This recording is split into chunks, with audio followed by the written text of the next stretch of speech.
Te cuento entre mis amistades esta noche, a ti. Te prestas tu oído a Doña Radio, contante y sonante.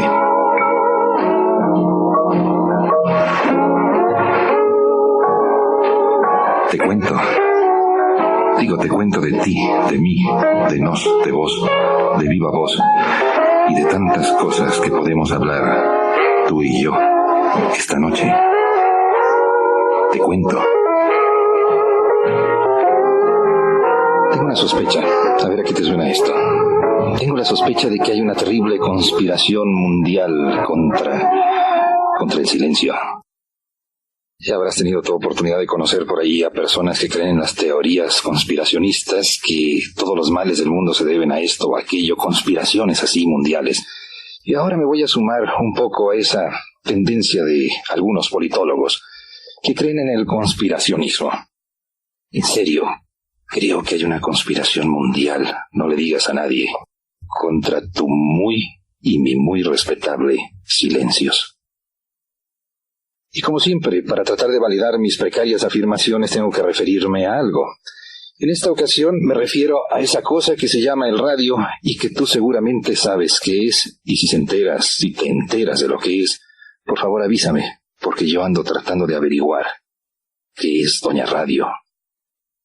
Entre más te gritan, mejor estamos. Entre más ruidos salen por la bocina, mejor nos sentimos. Tal vez tú oigas radio, incluso en este momento, en el automóvil, no sé. Ve tú a saber qué estarás haciendo, solo tú te podrás dar cuenta de ello. Pero creo que el radio en el automóvil es una especie de mal menor. ¿Por qué? Porque la calle es una agresión continua, permanente contra eso que se llama así, silencio. Entonces prendemos el radio para dejar que en nuestros oídos ingrese otro tipo de ruido, menos supuestamente pernicioso que el ruido constante de la calle. Yo no sé qué pasó, o en qué momento de la llamada civilización o del progreso ocurrió esto que estamos tú y yo verificando. Yo creo que la naturaleza está hecha de silencios y ruidos armónicos. ¿No has tenido la oportunidad alguna vez de estar solo en el bosque? Una serie de ruidos armónicos cadenciosos que tienen una especie de articulación. Ve tú a saber qué mano articularía estas cadencias bosquimanas. O en el mar, la cadencia también de las olas, combinación exacta y precisa, armónica de ruidos y de silencios. Fíjate, un tal Ortega y Gasset, que decía que era filósofo, y yo sí creo que lo era, aunque no sepa bien a bien en estos momentos definir lo que es un filósofo, solía decir que el lenguaje es una maravillosa combinación de silencios y de ruidos. Sin silencio no podríamos hablar. Toma un libro cualquiera. No te voy a distraer en estos momentos, ni creas que se trata de obligarte a que leas esto o lo demás allá. Simplemente ve la página de un periódico cualquier impreso y verás que hay espacios en blanco. Espacios diferenciantes de las palabras. Espacios que marcan renglones y que permiten, los impresores manejan mucho este tipo de expresiones, le dan aire a las impresiones. Y sin ese aire, sin esos silencios que vienen siendo en las páginas impresas, los espacios en blanco, sencillamente no podríamos entender las palabras. O sea, que tú y yo necesitamos de una dosis adecuada de silencio que se nos niega momento a momento. Insisto, ¿no crees que estemos siendo víctimas de una conspiración a nivel mundial contra el silencio? En alguna ocasión fui al zoológico y quise oír el rugido de los leones y de los tigres, y nada, por más horas que estuve allí, nunca el tigre ni el león les dio por rugir. Esto me hizo pensar que lo excepcional es que el tigre y el león rujan. Y ahora, lo habitual es que tú y yo gritemos. No es cierto. Oye nomás el radio, lo que se llama el radio juvenil. ¡Qué capacidad de gritar! Ve tú a saber qué dirán estos animadores, conductores, disc jockeys, llámales como quiera, locutores, ponles el calificativo que te guste, pero gritos y más gritos por la bocina del radio. ¿Quién intenta fracturarnos el silencio? Yo supongo que tú conoces estos espacios que se llaman cabinas o estudios de radio. Llámales como quieras. Dicen que son herméticos. Fíjate, yo he tenido la oportunidad, cuestiones de profesión trashumante, de utilizar cabinas de radio aquí y allá en uno y en otro continente, en países distantes y remotos, y no he descubierto, no he podido todavía percibir la cabina absolutamente hermética. Ahora oigo que una puerta se abre, luego oigo que el teléfono zumba, porque las cabinas no son herméticas. Pero una vez en un laboratorio aeroespacial, trabajando de periodista, fíjate lo que he tenido que hacer para ganarme el taco mío de cada 4 o 5 días. Tuve la oportunidad de conocer una cámara acústica. Para experimentaciones, para investigaciones científicas, han diseñado estas cámaras acústicas que es así, dejan absolutamente todo el ruido fuera. Y ocurre un fenómeno mágico, maravilloso. A pocos minutos, qué sé yo, 10 o 15 minutos de estar allí, empiezas a oír los sonidos de tu propio cuerpo, el corazón, el estómago. ¿Te acuerdas de aquellas teorías médicas que prevalecieron durante toda la Edad Media y casi llegaron hasta el siglo XX y que fueron deshechas por la investigación precisa y científica, que decía que el cuerpo humano era un sistema de bombeo de líquidos y que decía que estaba hecho de humores? Pues empiezas a oír los líquidos del cuerpo humano, de tu propio cuerpo, en esta máquina prodigiosa que es el cuerpo. Esas sí son cámaras acústicas, unos gigantescos conos que absorben todos los sonidos y empiezas materialmente a escuchar un ruido sibilante, algo que punza en los oídos, que es el silencio más o menos puro, más o menos químicamente puro. Yo no me refiero a ese silencio artificial, sino al silencio que nos permite ensimismarnos. Vuelta con Ortega y Gasset. Él decía que el ser humano es el único animal capaz de ensimismarse, de ir dentro de sí, a descubrir lo que hay en los recovecos de la inteligencia, a tratar de pensar en quién es uno, qué hace uno de cara al reloj y de cara a la cotidianeidad. Y para ensimismarse se necesita eso, silencio, y el silencio se nos niega aquí y allá. ¿No has oído tú por la calle esos automóviles que van pum, pum, pum, pum, pum, pum, pum, que dice que es una especie de música que parece un ritual atávico y tribal, que parece no sé qué, pero que es música? Y pronto llegará esa moda, porque somos un país muy modal, siempre nos ponemos muy de modo.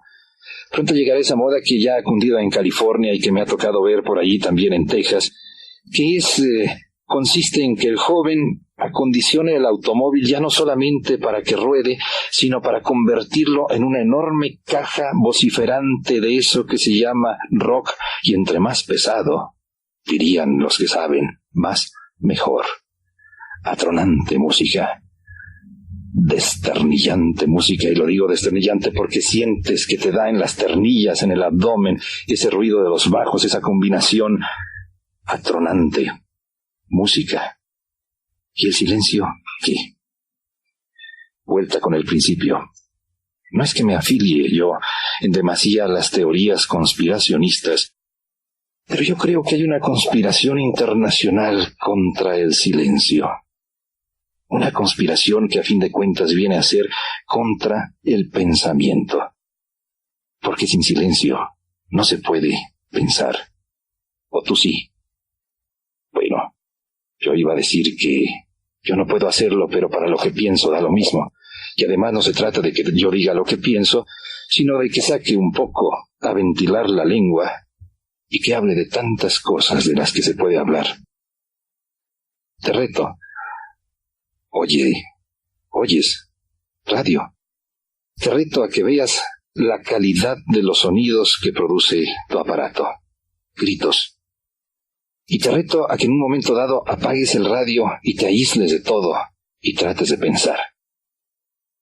Vuelta con Ortega, hasta que te canse.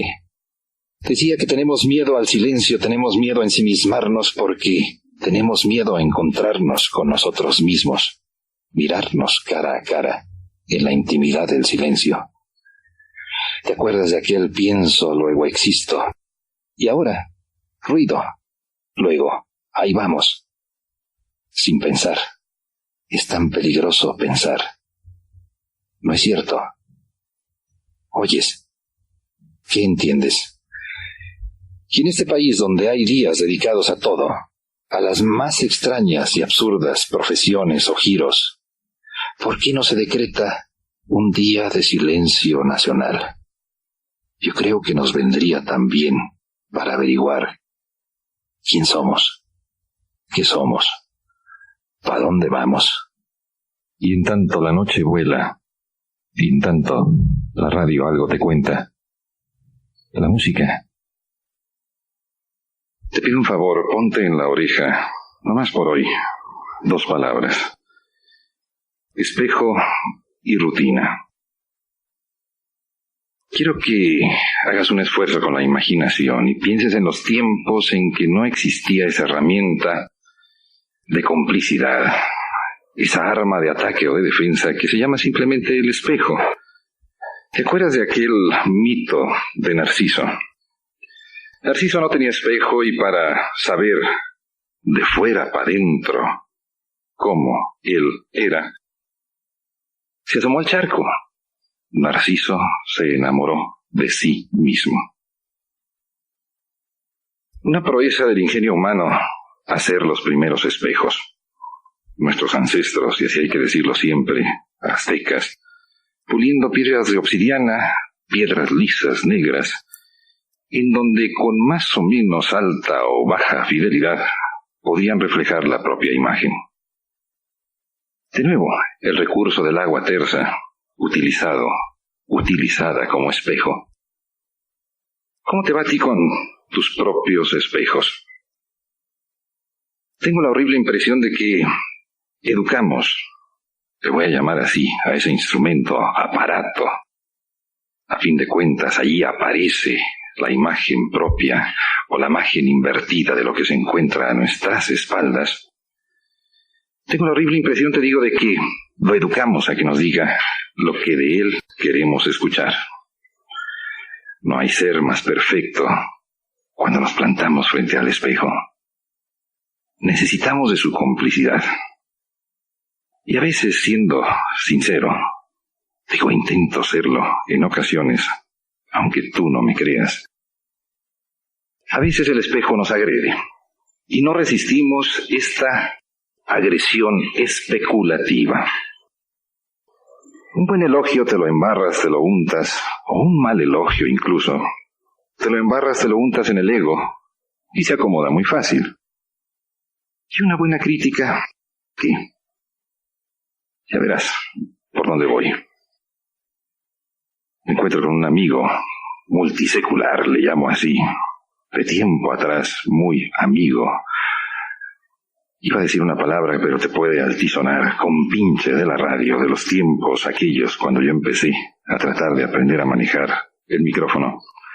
Y el amigo, por serlo, se ve no en la necesidad, sino en la urgencia de contarme cómo me oye.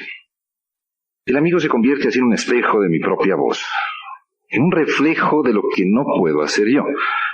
No puedo plantarme a ambos lados de la comunicación. Y a veces, te confieso, me darían ganas de taparme los oídos y no oírme mientras te platico. Defectos. Primero, que agredo. ¿Me crees? Es cierto. Segundo, que ya está muy desgastada esta fórmula del hablamos Y los tiempos cambian. Cuando esto comenzó, tranquilidad, la paz suficiente como para pensar qué te podría interesar. Y en las oscilaciones de la vida, de pronto la urgencia me gana, y de aquí, de allá, noche de insomnio, ando pensando qué te puede interesar, o qué puedo hacer para no reiterarme. ¿Te acuerdas? Yo no sé si estabas aquí cuando comenzó esto. Hace unos minutos, llámale, por favor, como quieras. Es una simple conversación. Y te pedía que te grabaras te montaras en el oído 2 palabras, espejo y reiteración. Todas las mañanas frente a tu espejo, te aseguro, aparece la misma imagen, la tuya, la única que tienes, tú la muy tuya, yo la muy mía. Y todas las mañanas comenzamos tú y yo un proceso muy distinto pero muy semejante, reiterar. Alguna vez tuve la oportunidad de oír en los propios labios y en la propia guitarra de Atahualpa Yupanqui aquella cancioneja del andar y andar los caminos sin Naiden, así lo decía, que me entretenga. Andar y andar los caminos. Yo no sé si hayas o no caído en la cuenta de que todas las mañanas te levantas por el mismo lado de la cama. El mismo pie lo pones en el mismo más o menos sitio. Caminas los mismos pasos, haces las mismas cosas. Dime tú, ¿qué haces cuando te levantas? Y comienza una reiteración. Ya me dirás que salgo con los latinajos de siempre, esos tan molestos. El iter itineris en latín significa simplemente camino, vereda, trocha, ruta. Andar y andar los caminos. Y no haya amantazgo, por bueno que sea, que soporte la reiteración o el desgaste de la reiteración. Tú te aguantas a ti, porque a fin de cuentas tenemos un gran amor propio. Yo me aguanto a mí por las mismas razones, pero creo que si nos ponemos a pensar somos animales reitinerantes. ¿Tú no? Ay, eso me decía Sergio también, que para qué te hago tantas preguntas. Eso de tú no, yo sí, que le molesta, que lo siente, insisto, reitero, le parece una forma de agresión verbal. Esto tal vez sea eso, una agresión, desgastada por la reiteración. Durante varios años, todas las semanas, y esto es parte de mi confesonario personal, todas las semanas, a la misma hora, los viernes tomar el avión para venir a Guadalajara. El lunes a la misma hora tomar el avión de regreso para irme a la Lutecia Nacional. Reiteración aérea. Pero a lo que voy es a esto. Siempre en el vuelo México-Guadalajara, al cruzar a la altura de la Piedad de Cavadas, el avión cambia de sonoridad. El tono de los motores, créemelo, y allá tú sí me crees algo, cambia porque comienza el descenso del avión, del aparato. Yo creo que ya estamos en buen tiempo de que concluyamos esto. Oyes, todas las mañanas la misma figura se planta frente a tu espejo. El espejo educado para que nos diga la verdad que de él queremos oír. Qué bien somos tú y yo.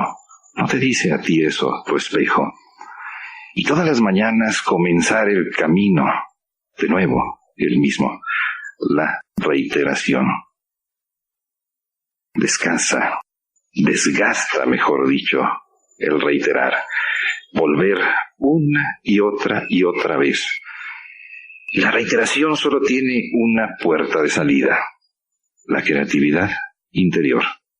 Y que le encuentres sentido a lo que haces, el que sientas que si tú no lo haces, nadie más va a hacer lo que tú bien todos los días haces. ¿Qué haces? Algún día me lo contarás. La promesa esgrimida y a veces incumplida no por mi voluntad. Esa promesa de que si me escribes te respondo. Apartado postal 31-24. Y ayúdame a encontrarle sentido a mi reiteración. Oye, ¿saber qué te parece esta definición de Doña Radio? Y déjame llamarle así a esta egregia dama de compañía que es Doña Radio. Ella, a ver cómo te suena. Ella es volátil. Por ella vuelan las palabras y tengo la certeza de que aterrizan justamente en tus oídos. ¿Oyes? Y volando, créemelo, volando, vengo a hablar contigo y con nadie más. El otro día en el avión, recliné el asiento y vaya que comencé a oír, a enterarme de cada cosa. Eran dos señoras totalmente desconocidas para mí. Una de ellas seguro tenía ganas de ventilar su biografía, porque después me enteré tampoco conocía a su compañera de asiento, y simplemente comenzó a contarle su vida, que era esto y lo demás allá, y que los hombres esto, y tú sabes cómo son los hombres, y bla, bla, bla. Chisme puro. Y yo no podía despegarme de aquella conversación que sencillamente no tenía nada que ver conmigo. Pero era subyugante. Chisme puro. Y volando, tal cual, me puse a preguntarme, y ahora te pregunto, ¿qué será eso que nos gusta tanto, eso que se llama así, chisme? O no me digas que a ti no te gustan los chismes. Soy yo el único aficionado incurable al chisme. Y traté de inventar o de pensar en alguna definición. Y es cuando descubro mi incapacidad tan notable para encerrar en pocas palabras eso, una definición de un concepto que lo tenemos tan claro tú y yo, que lo manejamos tan bien tú y yo, supongo, que es el chisme o los chismes. ¿No te gustan los chismes? Fíjate, tengo una tía que vive a una velocidad de 15 chismes por hora, pero no es nada. En alguna ocasión tuve la oportunidad de trabajar al lado de una secretaria que vivía a una velocidad de 70, 80 chismes por minuto laboral.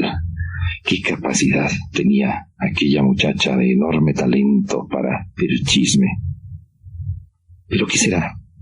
¿Por qué nos gusta tanto esa palabra? ¿O qué tiene que ver con nuestra historia personal? Definiciones, pues yo creo que tú tendrías que ayudarme a encontrar alguna mejor que las que yo he podido localizar. Yo creo que son noticias inútiles que de cuando en cuando sirven para algo.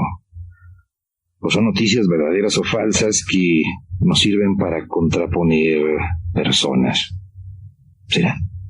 Dímelo tú cuando lo averigües. Pero hay chismes tan jugosos que he llegado a la conclusión que la historia no es sino eso. Un hilván interminable de chismes. Ya ves que los diccionarios a veces te sacan de apuros, y por ahí en algún diccionario me encuentro con que en árabe la palabra jism significa justamente dividir, fraccionar partes de un objeto que se ha roto. Y luego me encuentro que por allá en griego la palabra cisma, que se escribe schisma, significa precisamente eso, cortar, fraccionar, dividir. ¿Servirán para eso los chismes? Oye, oyes mucho radio. ¿Por qué el éxito de esos programas que destilan hemoglobina a través de la bocina? La consonancia es inevitable. Sangre y más sangre. Desde la mañanita hay que prenderle para ver cuántos heridos hubo en tal colonia, cuántas balaceras en tal otra, cuántos atropellados, y allí estamos tú y yo cautivos, llenándonos de hemoglobina ajena, experimentando un placer un poco sádico, no encuentro otra palabra para denominarle, pero esos chismes nos llenan de una alegría subterránea, subliminal quizá, que no sublime. La tragedia ajena se convierte en la comedia propia. El dolor ajeno, la sangre ajena, se convierte en una especie de tranquilizante, pues no fui yo el balaceado, no fui yo el golpeado, no fui yo el asaltado, etcétera, etcétera. Pero esos programas de chismes, y dime tú si no pululan en la radio y en el cuadrante, esos programas son cautivadores, cautivantes, tienen un auditorio que ya quisiéramos tú y yo en esto que no es programa, sino un simple utilizar a Doña Radio para lo más sublime de todo, el recuento. ¿Te gusta el chisme? ¿Y sabes cómo se dice en francés? Una de las tantas expresiones que hay en francés para denominar este jugoso deporte que es chismear. Can-can. ¿Te acuerdas de aquellos bailes que tuvieron mucho éxito allá a finales del siglo pasado o en el siglo pasado, cuando las señoritas enseñaban ciertas interioridades? Entonces era una especie de clandestinidad para ir a ver a aquellas señoritas levantar las piernitas y mostrar sus no tan exteriores ropajes. Entonces el baile se le llamó can-can porque los que iban a esos espectáculos eran precisamente personas que después se convertirían en objeto de chisme. Te decía, tengo una tía que vive a razón de 15 chismes por hora. ¿Cuál es tu velocidad? ¿Qué tantos chismes necesitas al día para seguir tirando pa'lante? Fíjate, yo creo, repito aquello, que la historia es un poco eso. Si me crees que la historia, lo más importante de la historia son las biografías, el ver, el poder percibir cómo vivían aquellos personajes que marcaron la historia colectiva, entonces tendrás que estar de acuerdo conmigo en que mucho de chisme hay en la historia como ciencia. Te cuento uno tapatío, por ejemplo, 1810, diciembre. El país trata de lograr algo que suena muy bien, pero que todavía no acaba de quedar muy definido y que se llamó independencia. 1810, don Miguel, el cura de Dolores en Guanajuato, convoca al pueblo a levantarse, a ir a matar gachupines, etcétera, etcétera, y comienza un incendio que tuvo consecuencias quizá nunca previstas por tan benévolo personaje, pero eso es arena, dije, de otro costal. Llega a Guadalajara don Miguel Hidalgo y Costilla, en su campaña de exterminio del gachupín. Estaban las otrora Barranquitas de Alcalde, que fueron el escenario de masacres, de asesinatos innumerables de los tales y pérfidos gachupines.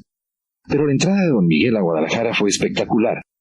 Él iba en un carruaje y tras él, un discreto carruaje negro, imagínatelo, lo que fue la calle del Catalán, que ahora se llama Avenida Revolución, por ahí desfilando un carruaje misterioso, y la gente de Guadalajara comenzaba a decir, en ese carruaje viene Fernando VII, que ha aceptado la invitación del cura de Dolores a venir acá huyendo de Napoleón. Y ahí viene Fernando VII, y Fernando VII, ahí viene aquel carruaje que llevaba las cortinas, ocultando al personaje que en él viajaba. Y de pronto se detiene el carruaje, y de él desciende una hermosa doncella, y el pueblo le bautizó con el nombre de la Fernandita, pues resultó no ser el tal Fernando, sino una muchacha que había agradado al Libertador y que le acompañaba en esa expedición que no acabó muy bien allá por el puente de Calderón. Chismes, te digo, la historia está llena de chismes. Y Napoleón, oye, ese chisme también tiene que ver con esta Guadalajara. Tú sabes dónde está la vieja central camionera, claro está. Ahí, antes de la central camionera, estuvo un estadio de béisbol que se llamó el Estadio de Los Ángeles. Todavía hay una callejuela que tiene ese nombre de Los Ángeles. Antes de que el estadio de béisbol fuera construido, allí hubo un panteón que sí se llamó el Panteón de Los Ángeles. Y claro, como todo buen panteón está hecho para más o menos un buen número de muertos, uno de tantos muertos que se encontraba en el panteón tenía un apellido italiano, Antomarchi, y su lápida decía que ese Antomarchi, te paso el chisme al costo, que murió a causa de la peste que asoló Guadalajara en el siglo pasado. El tal Antomarchi había sido médico de cabecera de Napoleón Bonaparte. Vaya chisme. Los ingleses dicen que era un pésimo médico, e incluso se sospecha que él tuvo mucho que ver con la hipotética muerte por envenenamiento de Napoleón, o su ineptitud sirvió para que Napoleón muriera. Pero lo mejor de Antomarchi fue lo que te voy a contar. Los franceses, como una especie de devoción a ese corso que fue llamado en su tiempo Chisme, el Anticristo, Atila, mira, ahora qué homenaje se le rinde, los franceses encargaron como recuerdo el corazón de Napoleón. Y Antomarchi sacó el corazón de Napoleón y lo dejó por allí junto a la mesa de disecciones, y mala suerte que una noche llegan las ratas y se comen el corazón de Napoleón. Chisme. Y Antomarchi tenía que entregar aquel corazón. ¿Y sabes lo que hizo este Mericastro que vino a quedar por azares del destino aquí en Guadalajara? ¿Sabes lo que hizo? Alguno de los que estaban en la guarnición de Santa Elena tenía un simio, un chango. Y Antomarchi le sacó el corazón al simio y lo remitió a los franceses como si fuera el corazón auténtico de su querido emperador. Vaya que sí está llena de chismes la historia. La tuya, ¿no? ¿Te gusta el chisme? ¿Para qué sirve? Hay una revista, en inglés le llaman los Glossy Magazine, tú y yo le podríamos llamar así. La palabra magazine, por cierto, es más árabe que lo que te imaginas, y otro día te cuento de dónde viene. Estas revistas de papel brillante, ¿no?, con muchas fotografías, nos llevan al mundo del chisme. Y como todo tiene su historia, yo te puedo contar que el muy respetable Antonio Sánchez con su esposa Mercedes Junco Calderón, allá por 1944, en Barcelona, se les ocurrió que a la gente como tú, como yo, a nosotros, nos encanta meternos en las vidas ajenas. ¿Y por qué no hacer una revista de chismes de altura? Hola, ¿cómo estás? ¿Oíste cómo se llama la revista? Actualmente se venden algo así como 750,000 ejemplares de esta revista que está llena de eso, de noticias que no sirven para nada, chismes que nos divierten. Fíjate el fundamento de este tipo de publicaciones. Ahora, el hijo del hijo del señor Sánchez, de don Antonio, y de la señora Mercedes, los fundadores de Hola, ahora es el que tiene en sus manos la publicación de esta prestigiadísima y tiradísima revista. Me refiero tiradísima por aquello del tiraje. Él dice, bueno, los que no tenemos recursos nos gusta ver cómo viven las gentes que tienen recursos que nosotros nunca tenemos.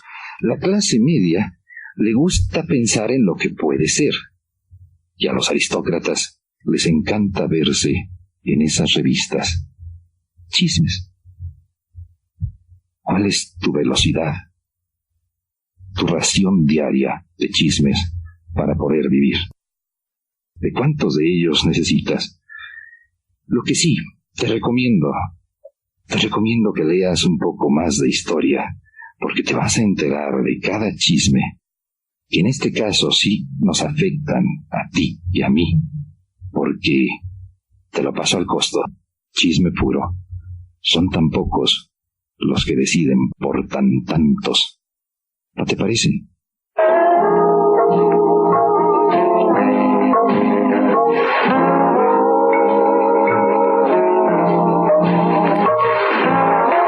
Te cuento, de lunes a viernes, a la misma hora, Deca, la radio vivencial.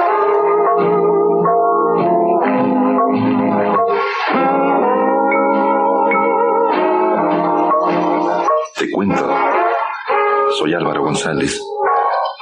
Mañana te busco.